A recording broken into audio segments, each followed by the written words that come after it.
Hey everyone, Bioscholar here. So, we all know that the cell is the absolute fundamental unit of life. And if you look at almost any cell, it has three classic parts: the middle jelly-like cytoplasm, the control center nucleus, and the outer boundary holding it all together.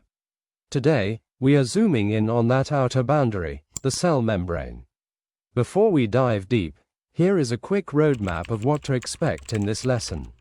We are going to cover the universally accepted fluid mosaic model, look at the core ingredient, the lipid bilayer, and unpack its three critical duties: material transport, maintaining cell shape, and providing protection. Stick around, because by the end of this video, you'll see exactly how this tiny boundary keeps the entire cell alive. First up, let's talk about how this thing is actually built. Scientists describe it using a brilliant concept called the fluid mosaic model. Now, let's break that down, minus the textbook jargon. Why fluid? Because the membrane isn't a stiff, rigid brick wall. It's highly flexible. Think of a massive, crowded outdoor concert where everyone is standing close together, but people are constantly shifting, swapping places, and sliding past one another to get closer to the stage. That is exactly how the molecules in the cell membrane behave. They aren't locked in place. They can literally drift and slide laterally. This fluidity is a superpower. It lets the cell grow, flex, change shape, and even instantly heal itself if it gets punctured. And why mosaic? If you were to look straight down at the cell membrane from an airplane, you wouldn't just see a plain sheet of lipids. You would see a stunning, complex patchwork pattern. Embedded right into that fluid surface are huge protein channels acting like shipping ports, cholesterol molecules acting like structural stabilizers, and carbohydrate chains sticking up like cellular antenna flags. It is a literal mosaic, a beautifully organized, highly functional pattern made of completely different pieces, all working together in a sea of motion. It's not just a boundary, it's a dynamic, living masterpiece. Now, let's get down to the actual molecular blueprint of this boundary. If you look at your screens, the word bilayer tells you everything you need to know. Bi means two, so we are looking at two layers of specialized lipid molecules called phospholipids. Think of it like a highly sophisticated molecular sandwich. Let's look at the bread of our sandwich first, the round heads. These are made of a phosphate group, which carries a negative charge. In biology, charges mean polarity, and polarity means these heads are hydrophilic. Break that word down: hydro means water, and philic means loving. These heads absolutely love water. Because of that, they automatically arrange themselves to face outward. The top layer of heads faces the extracellular environment outside the cell, which is packed with water. The bottom layer of heads faces inward, interacting directly with the cytoplasm. And here's a quick fact for your exams. The cytoplasm is a bustling, jelly-like fluid that is made up of about 70% to 80% water. So, water-loving heads on the outside, water-loving heads on the inside.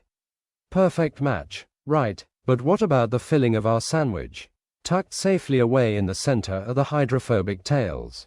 These are long chains of fatty acids, and because they carry no charge, they are completely non-polar. Phobic means fearing. These tails completely detest water. Just like pouring cooking oil into a glass of water, they refuse to mix. To protect themselves from the watery environment on both sides of the cell, these tails turn inward and face each other. They hide in the middle, creating a completely dry, oily internal shield. This heads out, tails in design is an absolute stroke of evolutionary genius. Because the entire inside of the membrane is an oily barrier, water-soluble things, like big sugar molecules or charged ions, hit a literal wall. They cannot dissolve through the oil. This allows the phospholipid bilayer to act as the ultimate physical shield, keeping the cell's internal machinery perfectly protected from the chaotic environment outside. While the lipid bilayer acts as the protective barrier, proteins are the actual functional workers embedded across the cell membrane.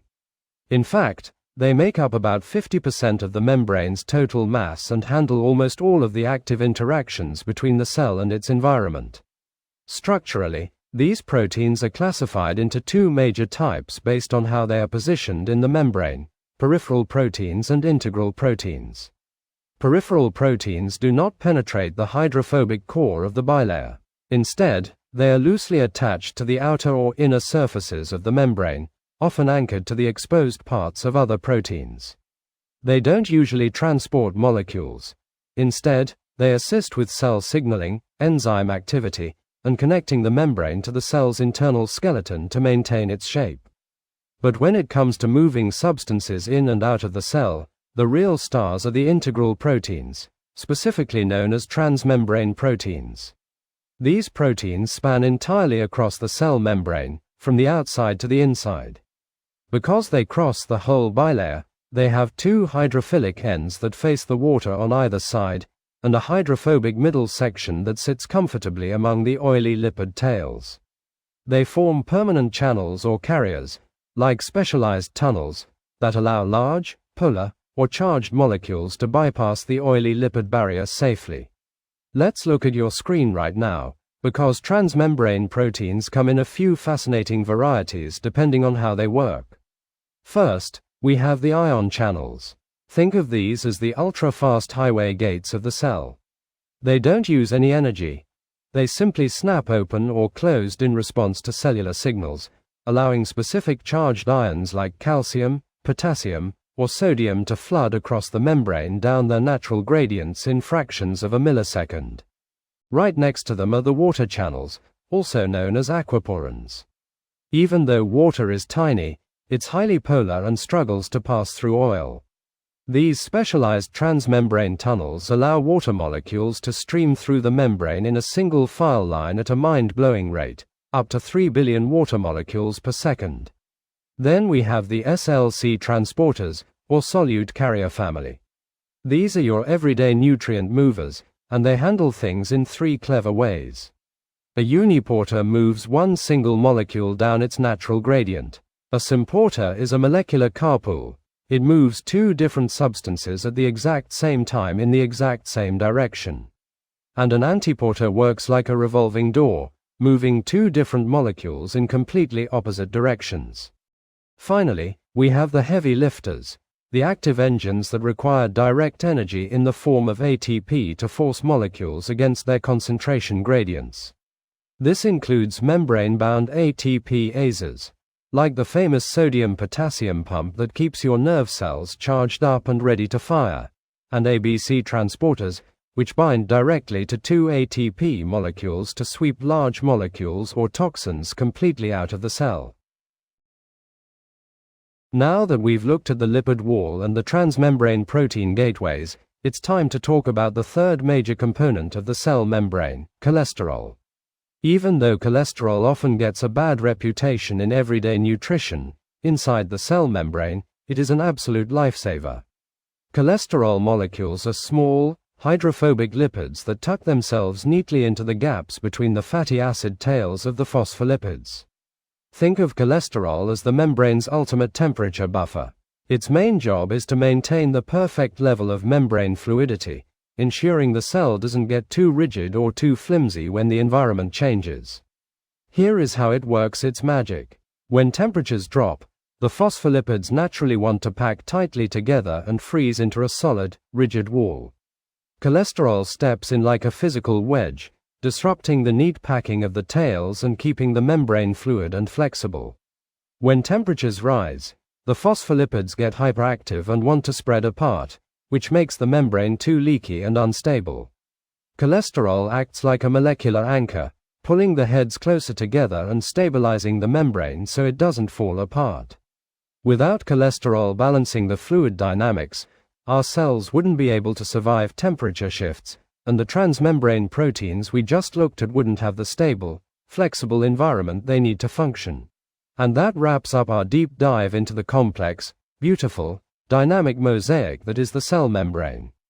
If you made it all the way to this point, make sure to check out this detailed video on cells right here on the screen where we break down the inner machinery, the nucleus, and the cytoplasm. I will see you over in that cell video right now. Bioscholar, out.